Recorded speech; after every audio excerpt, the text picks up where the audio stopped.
পৃথিবীতে সবচাইতে শ্রেষ্ঠতম দোয়ার স্থান হলো মা বাবা।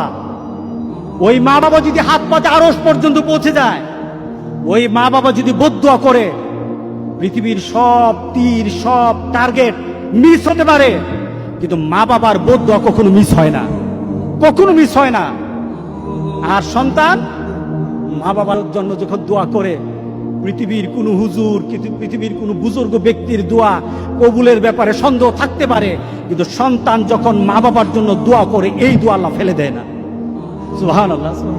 কারণ মা বাবার এই দোয়াটা শিখিয়ে দিয়েছেন স্বয়ং আল্লাহ সুবহানাহু ওয়া তাআলা, রব্বির হামহুমা কামা রব্বায়ানি সাগীরা।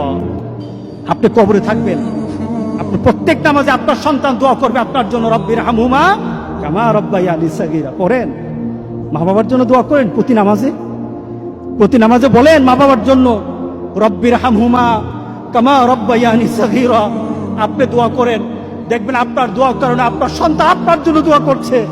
আপনাকে আল্লাহ যেন এমন সুযোগ করে দেয়, এমন কুলাঙ্গার সন্তান যেন আমাদের সন্তানগুলো আল্লাহ না বানায়। সবাই বলেন আল্লাহুম্মা আমিন।